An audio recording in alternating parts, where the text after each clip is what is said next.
जय हिंद दोस्तों, वंदे मातरम। टीकेटी रिएक्शन में आप सभी का फिर से एक बार स्वागत है। प्लीज सब्सक्राइब करें मेरे चैनल को, क्योंकि 300 सब्सक्राइबर की कमी है और अगर आप इसको पूरा करवाते तो हमारे 1000 सब्सक्राइबर पूरे हो जाएंगे। आपकी दुआएं हमारे साथ रहेंगी। आज जिस हम वीडियो पे रिएक्शन करने वाले हैं ये सेकंड पार्ट है। इससे पहले एक और पार्ट बन चुका है जो कि ऑयल डील हुई थी रशिया की, उसके ऊपर है। तो चैनल का नाम है रियल एंटरटेनमेंट टीवी। तो चलिए देख लेते हैं आगे क्या बातें निकल कर रही हैं। पहला वाला जो पार्ट है इसका आप देख पाएंगे डिस्क्रिप्शन में, उसका लिंक भी है। तो जनाब अली निकालने वाला जनरल ज़ियाउल हक जनाब अली था, लेकिन जिस जरिए से निकाला, जो मुजाहिदीन ट्रेंड किए और डॉलर कहाँ से आए, वो यूएस से डॉलर नहीं आए, वो नहीं बताना ना। वो एक अलग बात होगी, एक अलग बात है। देखें ये क्या चीज है, ये अंदर की बातों का हमें इतना इल्म नहीं है। अंदर की बातों का भी खबर होती है। आज जदीद दौर है, सब कुछ पता है। ये मकसद अच्छा। और दूसरे नंबर पे अंकल जी, ये मकसद नहीं होता कि हम पाकिस्तान को मतलब ये है कि उनके अच्छी अच्छी चीज़ों को छुपाएं और पूरी चीज़ों को आगे ले। मकसद ये है कि जो सच है उसे आगे लाना चाहिए, अदरवाइज हम हमेशा परेशानी में रहेंगे। क्या ये देखे ना, अफगानिस्तान चलो छोड़े, वो जो भी हो गया, हमारे साथ ही बांग्लादेश है 71 में पैदा हुआ। आज देखें मैशत कहाँ पहुँच गई है, उनकी इकॉनमी चेक करें। अंकल से पूछते हैं, अंकल जी इधर मेरी बात सुने, अफगानिस्तान को छोड़ दें, बांग्लादेश के रिलेशन क्यों इंडिया के साथ बेहतर है, ये बताएं। यार देखो बात सुनो, जो बांग्लादेश है ना, जो अपना अल्लाह आपका भला करे बंगाली जी, वो बंगाली शुरू ही से मतलब के समझने के गदार है। क्योंकि एक मैं उसका सबूत देता हूँ। 1947 कराची में गालबन ढाका में ना कायदे आज़म ने ये जलसे में कहा था कि अगर मुझे पहले पता होता ना कि ये मेरे मतलब सिक्के मैंने खोटे जेब में डाल लिए तो मैं जनाब इनको कभी भी मतलब के ना। वो उन्होंने बिल्कुल बात की थी, लेकिन उन्होंने चाचा तुम बूढ़े हो चुके हो, लेकिन तुम्हारी बुद्धि में कोई बात घुसती नहीं है क्या? एक बात मुझे बताओ कि बंगाल का जो एरिया था, जो बांग्लादेश है, उस एरिया को छोड़कर किसने पाकिस्तान की डिमांड की थी? यूपी बिहार के लोगों ने डिमांड की थी? नहीं, जो आज का बांग्लादेश है उसने डिमांड की थी पाकिस्तान की। और आप उनकी ही बदौलत आज एक नया मुल्क लेके बैठे हो और आप लोग उन्हीं को गद्दार बोल रहे हो।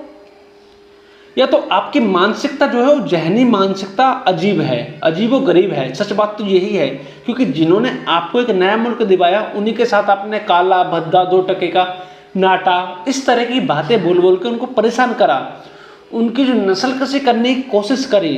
ये आपके बयान पढ़े हैं, मैं कुछ स्पेशल नहीं बोल रहा हूँ, ये सारे आपके बयान पढ़े हैं। उसके बाद भी आप ऐसी ओछी बातें बोल रहे हो।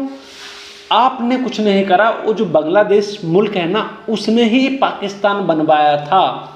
आप अपनी किताबों को पढ़ें और सही किताबों को पढ़ें, जब आपको कुछ समझ में आएगा। ये झूठी बातें फैलाने से कुछ नहीं मिलने वाला, पाकिस्तानियों की ही बेइज्जती होगी, समझिए आप। गालियों का जिक्र नहीं था किया, सियासतदानों की बात हुई थी। ठीक है, उस वक्त के सियासतदानों जो बीज बोए थे आज वो ही चल रहे हैं। ठीक हो, ये उनके ही सिक्के जा रहे हैं। खैर ये बताएं, आधी खबर आती है, पूरी खबर क्यों नहीं आती, आधी छुपा दी जाती है। मकसद ये है जो सच है पूरी दुनिया तक आना चाहिए। पाकिस्तान से जो खामियां, जो गलतियां हुई हैं उसे हम माने और आगे बेहतरी की तरफ जाएं। वो कैसे आएगा? मतलब ये अगर अंकल जी बात कर रहे हैं, देखें इन्हें बताया जितना गया, जितना समझाया गया उतना उन्होंने बोल दिया। सर उस वक्त अखबार पे सर उस वक्त भी इस तरह के 2 नंबर रिपोर्टर थे जो आज मीडिया के अंदर बैठे हुए हैं। ठीक है, जिन भट्टो के खिलाफ किया गया कि मीडिया के ऊपर नहीं हुआ था, ये नहीं होता है, हर दौर में किसी ने कहा जी भट्टो ने ये कर दिया, भट्टो ने वो कर दिया। मुजीबर रहमान शामी ने वो, मुजीबर रहमान शामी की अक्सरियत थी उस वक्त, अक्सरियत थी और उसे एक्सेप्ट करनी चाहिए थी, उसे मानना चाहिए था। खैर यही चीज़ें हैं, जब तक हमारे तक हाफ इन्फॉर्मेशन आएगी, आई थिंक वो ज़्यादा नुकसानदेह होती है।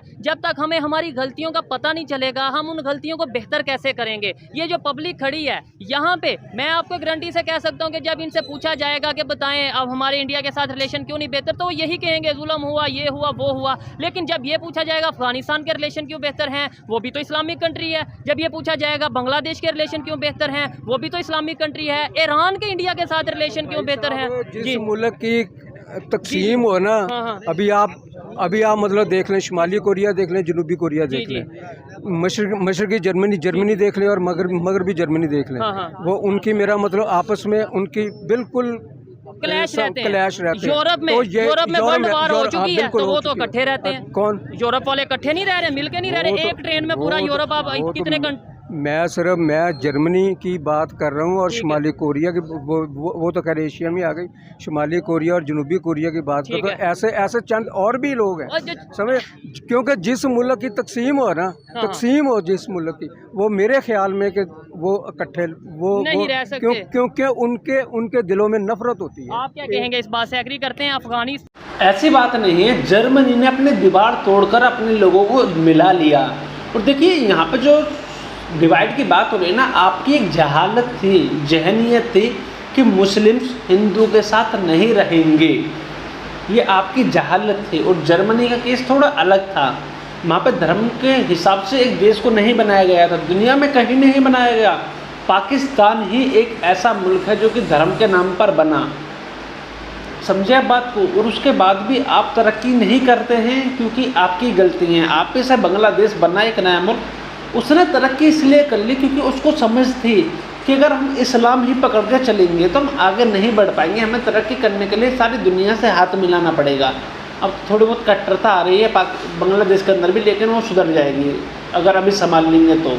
अगर आप मुझे बताएं कौन सा ऐसे मुल्क है जिनके आपस में इख्तलाफात नहीं होते? हम ट्रेड की बात कर रहे हैं, हम बेहतरी की बात कर रहे हैं। चाइना सिर्फ हम ना हमारे दिमागों के अंदर एक ही चीज फंसी हुई है, बस वो वहाँ से निकलना नहीं। हमने बेहतरी की तरफ नहीं जाना, हमने पीछे ही जाना है, लेकिन पीछे ही जाना। आप जैसी सोच होगी मेरे, हम जब तक कोशिश करेंगे, जब मायूस होंगे फिर कुछ नहीं होगा। कोशिश करेंगे कि सोच बदली जाए, पाकिस्तान को आगे लाया जाए, पाकिस्तान की बेहतरी की बात की जाए, और वो बेहतरी तभी आएगी जब सच को एक्सेप्ट करेंगे। आइए मजीद किसी से बात करते हैं। बहुत शुक्रिया, अच्छा लगा, फिर कभी आपसे बात करेंगे। ओके, अस्सलाम वालेकुम। वालेकुम अस्सलाम। आपका नाम? तनवीर अहमद। तनवीर भाई क्या करते हैं? मेरा ये गारमेंट्स का काम है, स्टॉल का काम है, ठीक है। मुझे ये बताएं, रशिया से ऑयल आ गया है, तो अब तो ऑयल की कीमतें कम हुई होंगी पाकिस्तान में, कितनी कीमत कम हुई है? कम तो कोई नहीं हुई, ये भी एक बयान ही सुना था वज़ीर आज़म का या वो वज़ीर पेट्रोलियम सदक मलक का। हाँ। लेकिन मेरे ख्याल में अब मे भी वो तेल आने का मकसद ये नहीं है कि वो आपको पेट्रोल पंप पे या सप्लाई शुरू हो गई है, उसकी रिफाइनरी भी मेरे ख्याल में होनी होती है। ठीक है, रिफाइनरी भी हो चुकी है यहाँ पाकिस्तान में, खबर के मुताबिक आ चुका है। क्या पाकिस्तान में, पहले तो ये बताएं, रिफाइनरी मशीनें या इस तरह का सेटअप मौजूद है कि पाकिस्तान में हम रशियन ऑयल को रिफाइन कर सकें? देखिए, अगर ये तो पॉलिसी मेकर को पता, अगर उन्होंने मंगवाया तो कोई ना कोई होगा। लेकिन वो जो आप देखें ना, ये कहते हैं रशिया से सस्ता तेल मिलता है, हाँ। लेकिन वहाँ से पाकिस्तान पहुँचने तक जो कास्ट आती है, अगर वो भी बीच में ऐड कर रहे हैं इसी पे वीडियो रिकॉर्ड कर रहे हैं। सस्ता तेल रशिया से मिलता है। अभी रशिया के मिनिस्टर ने ये स्टेटमेंट दिया, हमने कोई स्पेशल डिस्काउंट नहीं दिया पाकिस्तान को, जो इंटरनेशनल लेवल पे हम जो दे रहे हैं उसी रेट पे हमने दिया है, ठीक हो गया।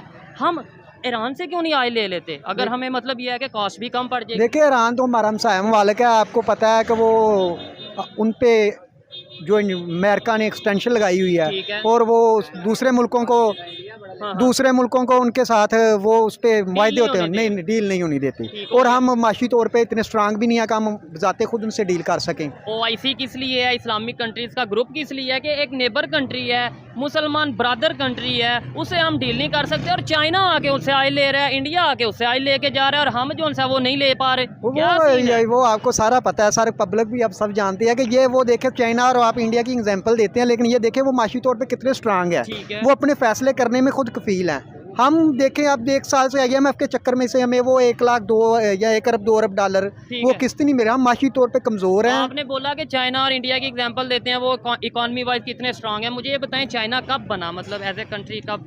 एज ए कंट्री वो हमसे भी 1 साल बाद बना है, लेकिन देखें 2 साल ऑलमोस्ट। एक वो आबादी बहुत ज़्यादा, लेकिन उन्होंने टेक्नोलॉजी में हर लिहाज में, अब मेरे ख्याल में दुनिया की सबसे बड़ी मैशियत वो है। नहीं, सबसे बड़ी मैशियत वो नहीं है, लेकिन इंडिया की बात करें, वो कब बना? वो कब, लेकिन वो देखे 2000, जब 2000 आया ना, हम तकरीबन इक्वल थे इंडिया और हम, इतना फ़र्क नहीं था। लेकिन जब वहाँ मनमोहन सिंह की आई हुकूमत, उन्होंने इकनॉमिक ऐसी पॉलिसी अपनाई जिसको मोदी ने भी अडॉप्ट किया। वो IT यूनिवर्सिटीज बनाई, और वो 20-25 साल में एक पॉलिसी को लेके चल रहे हैं। हमारे इधर साल बाद 2 साल बाद तो गवर्नमेंट ख़त्म हो जाती है। तो इसका ये बात करें ना आप, ये जब अगर किसी से बात करें कि चाइना क्यों ले रहा है, इंडिया क्यों ऑयल ले रहा है, तो वो कह देता है जी वो इकॉनमी बड़ी है, उनका प्रेशर, उनको ऊपर किसी का प्रेशर नहीं है। ये बात करने के बजाय ये बात करनी चाहिए कि भाई हमारी अपनी खामियों की वजह से हम आए। खामियाँ भी यही है ना, आप देखें इधर हम जो है ना, हमारी जो एक एस्टेब्लिशमेंट और एक पॉलिटिकल क्लास, ठीक है, ये अपने मुफादात देखती है, मुल्क का नहीं सोचती। अगर सियासतदान को एक हो के बैठना पड़ेगा, एक पॉलिसी बनाना पड़ेगी। आया इमरान खान आए, नवाज शरीफ आए, आसफ जरदारी आए, माशी पॉलिसी एक होगी, वहाँ के पास सियासत नहीं होनी चाहिए। ठीक हो गया। वो अब अपनाएंगे तो हम 10-15 साल इस अपने स्टैंड पे कुछ खड़े होंगे। इंडिया के जो प्राइम मिनिस्टर थे मनमोहन सिंह साहब, उन्होंने क्या ऐसी आपने बोला। देखिए, हिंदुस्तान के लोग भी पाकिस्तान को यही हमेशा बताते कि भाई आपकी जो पॉलिसीज़ हैं उनको चेंज करो। पहली बात तो अपने जो हुक्मरान हैं उनको चेंज करो, कोई ऐसा बंदा लेके आओ जो कि 5 साल टिक के काम करे, जो कि आर्मी के दबाव में ना आए। उसके बाद कुछ पॉलिसीज़ बनाएं, उन पर काम करा जाए। जो दूसरी सरकार 5 साल बाद आए वो भी वही काम करे, चाहे कोई और सरकार आए उसी तरह काम करे, उस पॉलिसी को लेके आगे बढ़े, जब भी पाकिस्तान का कुछ भला हो सकता है। नहीं तो पाकिस्तान गर्क में तो जा ही रहा है।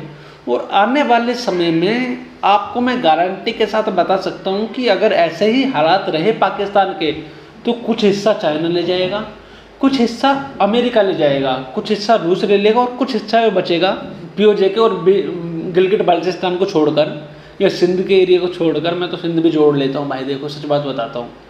उस एरिया को छोड़कर बाकी जो है ये अफ़गानिस्तान वाले छीन लेंगे और पाकिस्तान सिमट कर रह जाएगा पंजाब के छोटे से एरिया में। देख लीजिएगा आप। नहीं तो इससे अच्छा है कि अपनी पॉलिसीज़ को चेंज करें और आगे बढ़ने की कोशिश करें। अगर नहीं करेंगे तो नुकसान इन्हीं का ही है, पूरे संसार में किसी का नुकसान नहीं है और किसी को पाकिस्तान से कोई फ़ायदा भी नहीं है। बस थोड़ा खतरा रहता है परमाणु हथियार वगैरह की वजह से इनको डॉलर दे दिए जाते हैं। अभी चाइना ने $1 बिलियन दिए हैं, देखते हैं क्या सुधार कर पाते हैं ये लोग। कि उन्होंने एक ऐसा सेटअप बनाया, उन्होंने एक मतलब प्लेटफॉर्म बनाया, क्या ऐसा उन्होंने पॉलिसीज़ बनाई जिसकी वजह से वो बेहतरी आई। देखें, वो जब मनमोहन सिंह की गवर्नमेंट की इधर वार एंड टेरर था अफगानिस्तान में और अमेरिका से हमारे पास भी डॉलर आए थे, हमारी भी इकानमी मसनूई तौर पे एक ऊपर स्ट्रांग गई थी, लेकिन उनकी इकानमी जो है वो एक पैरेलल स्ट्रांग गई है कि एक पॉलिसी के मुताबिक हमें अमेरिका से डॉलर तो आ रहे थे लेकिन हम कमा नहीं रहे थे। इंडिया वाले डॉलर को जनरेट कर रहे हैं, आईटी का शोबा देख ले, उधर गाड़ियां बन रही हैं, मोबाइल बन रहे हैं। जब तक हम पैसा कमाएंगे नहीं, अगर बाहर की एड पर ध्यान रखेंगे, आया इधर आप मातरी मोहम्मद आ जाए, नेल्सन मंडेला आ जाए, ये मुल्क आगे नहीं जा सकता। हाँ बिल्कुल, उस टाइम पे शायद कुछ लोगों को ये लग रहा था कि हम इंडिया से आगे जा रहे हैं क्योंकि हमारे डॉलर आ रहे थे। ये नहीं पता था कि डॉलर हमें एड की सूरत में आ रहे हैं, जबकि वहाँ पे जो डॉलर बन रहे हैं वो जनरेट किए जा रहे हैं, वो अपनी इंडस्ट्री को प्रमोट कर रहे हैं। अब ये चीज़ सामने आ चुकी है सोशल मीडिया की वजह से, ओवरऑल लोगों में ये अवेयरनेस आ चुकी है कि भाई जो हम अगर किसी टाइम में इंडिया से आगे या थोड़ा बराबर रहे हैं या पास रहे हैं, वो हमें बाहर से डॉलर आते थे इस वजह से रहे हैं। तो अब अमेरिका हमें क्यों नहीं डॉलर दे देता। देखिए, अमेरिका हो या चाइना हो, ये देखें ये मुल्कों के अपने इंटरेस्ट होते हैं। जब वार एंड टेरर पे उनको इंटरेस्ट था, अफगानिस्तान में उन्होंने उनके फौजी थे, उनको इधर सप्लाई भी चाहिए थी और हमारे देखे कितनी शहादतें भी हो गई। वो अपने मतलब के तौर पे हमें एड दे रहा था। अब उनको हमारे साथ मतलब कोई नहीं है। देखे, अब IMF जो है वो सब जानते हैं कि अमेरिका का होल्ड है। वो हमें IMF से वो वज़ीर आज़म कह रहा था सारी शर्तें भी मान ली हैं, लेकिन फिर भी नहीं पैसे मिल रहे, फिर भी पैसे नहीं दे रहा। हमने फिर वक्ती फ़ायदा किया ना। अगर वार एंड टेरर की बात करें, अगर अफगानिस्तान की बात करें, हमने अपने नेबर कंट्री से दुश्मनी भी पाली, उन्हें नाराज़ भी किया, जानों का भी ज़या हुआ। अपनी जानें हमारी जो 80,000 के करीब हमारी जो से जवान हैं वो शहीद हुए, उनकी जानें गई। तो आज हम इस पोजीशन में हैं कि हमें वो अमेरिका जिसके कहने पे हमने ये सब कुछ किया या जिसकी सपोर्ट के साथ ये सब कुछ किया, वो आज हमें हाथ नहीं पकड़ा रहा। वो आज इंडिया के साथ बहुत अच्छे रिलेशन बनाए हुए हैं। देखिए, वो इंडिया के साथ कोई उनकी रिश्तेदारी नहीं है, ये कंट्री टू कंट्री इंटरेस्ट होते हैं। ठीक है, हमारे टाइम टू टाइम इंटरेस्ट होते हैं। अब चाइना भी अगर हमें एड दे रहा है या हमारे में इंटरेस्ट ले रहा है, तो उसको हमारे में इंटरेस्ट है। ये दोस्ती ये जो है ना हमें खुश करने के लिए है। ये यानी ये जो आयरन फ्रेंड कहा जाता है, को हिमालय से ऊंची दोस्ती कहा जाती है, ये मतलब की दोस्ती मतलब कि ये कि मुल्कों के इंटरेस्ट होते हैं। देखें, अभी चाइना को क्या इंटरेस्ट है ना, तो हम कोई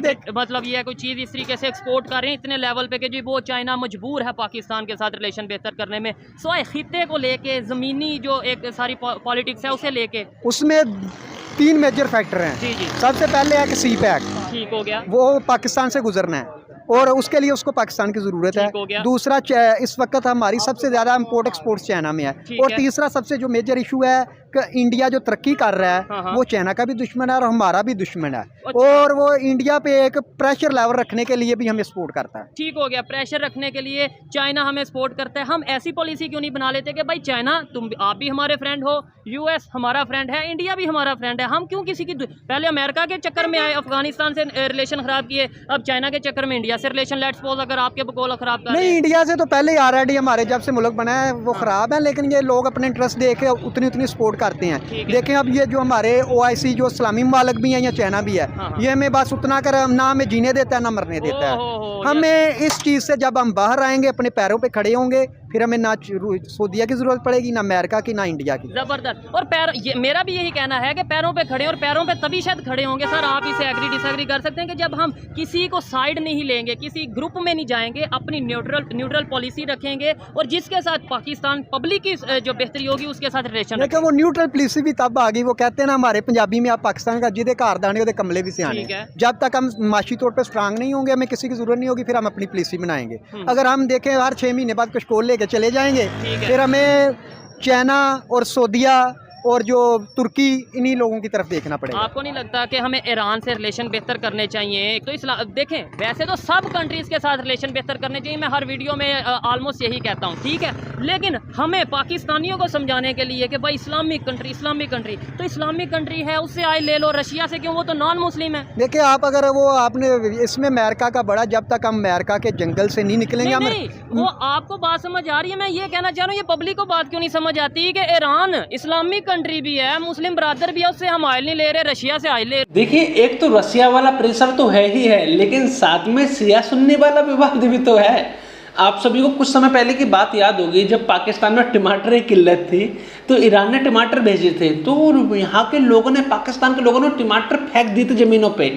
शिया सुन्नी विवाद के चलते भूखे मरना पसंद है।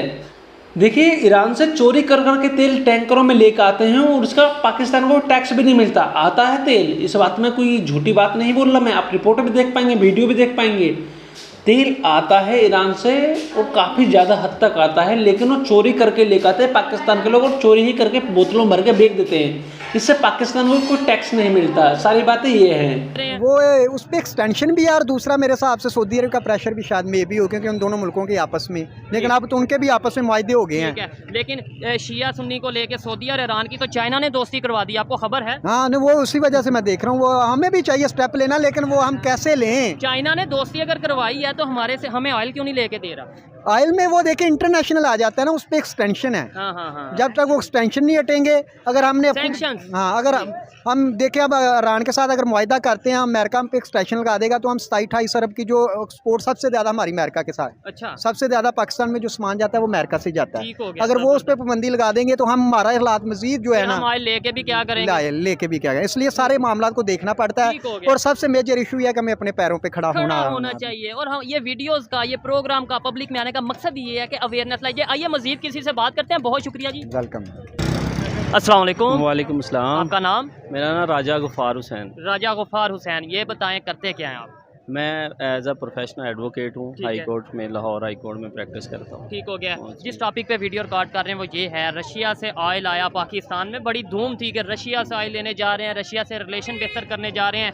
अभी ऑयल आने के बाद रशिया के जो मिनिस्टर हैं उनकी तरफ से ये स्टेटमेंट आई है कि हमने कोई स्पेशल डिस्काउंट नहीं दिया पाकिस्तान को, जबकि यहाँ पे ये बताया जाता रहा कि बड़ा कोई स्पेशल डिस्काउंट पे ऑयल आएगा, यहाँ पे ऑयल कम हो जाएगी, कोई कीमत कम हुई? बेसिकली तो देखें कि ये बेसिकली गवर्नमेंट जो है वो एक लॉलीपॉप दे रही है, ऐसी कोई बात नहीं हुई है। जिस तरह के इनको चाहिए था कि प्रीवियस एक मामला चल रहा था, वहाँ एक कॉन्ट्रैक्ट जो था वो लेते जैसे बाकी कंट्रियों ने लिया है, और उनको एक स्पेशल डिस्काउंट मिला। लेकिन अभी तो देखें हमें कोई डिस्काउंट नहीं, उनकी स्टेटमेंट भी आ गई। किस टाइम की बात कर रहे हैं, कब लेते?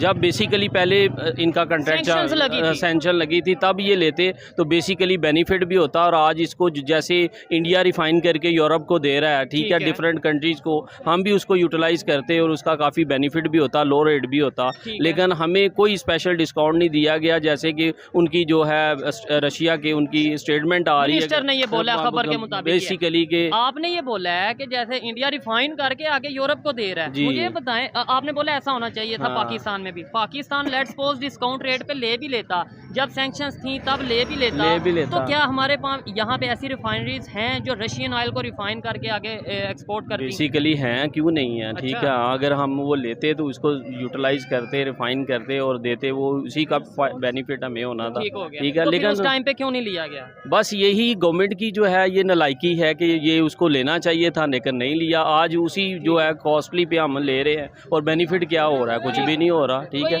और बेनिफिट नजर आया है रशिया के, जो पहली जो कंसाइनमेंट आ चुकी है पाकिस्तान में आ चुकी है, तो क्या कोई बेनिफिट नजर आया है? कोई मेरे तो कोई लिहाज से मेरी तो ओपिनियन के मुताबिक कोई डिस्काउंट नहीं हमें मिला कोई, ठीक है। हालांकि देखें ईरान इस्लामी कंट्री, वहाँ से हम क्यों नहीं ले रहे? हाँ, ये भी पॉइंट है, बिल्कुल साथ है। रशिया से तो फिर थोड़ा टाइम लगता है, तो यहाँ से हम क्यों नहीं ले रहे हैं इसको, ठीक है। स्मगलिंग कर लेते हैं रशिया से अपना, बिल्कुल सही कह रहे हैं, ईरान से स्मगलिंग कर लेते हैं लेकिन वैसे नहीं ले रहे। क्या वजह हो सकती है? क्या ये भी इंटरनेशनल प्रेशर या अमेरिका का दबाव? यही है, ऐसे ही है कि ये इंटरनेशनल प्रेशर है इनके ऊपर, ठीक है, जहाँ से ठीक है। तो वो ये जब क्या वजह है? चाइना ईरान से ऑयल ले रहा है तो पाकिस्तान क्यों नहीं ले सकता? चाइना हमारा दोस्त है, चलो हमें चाइना ही ले दे, ठीक है। लेकिन वो ही प्रेशर जो अमेरिका का जैसे वो कह रहा है वैसे हो रहा है। हम प्रेशर क्यों फेस करते हैं? इंडिया क्यों नहीं प्रेशर फेस करता? सैंक्शंस अगर लेट्स सपोज ईरान पे है या लेट्स सपोज रशिया पे सैंक्शंस है, वो सिर्फ ये नहीं कि पाकिस्तान ऑयल नहीं ले सकता, वो सैंक्शंस या पूरी दुनिया का कोई कंट्री इनके साथ ऑयल में ट्रेड नहीं कर सकता, डील नहीं कर सकता,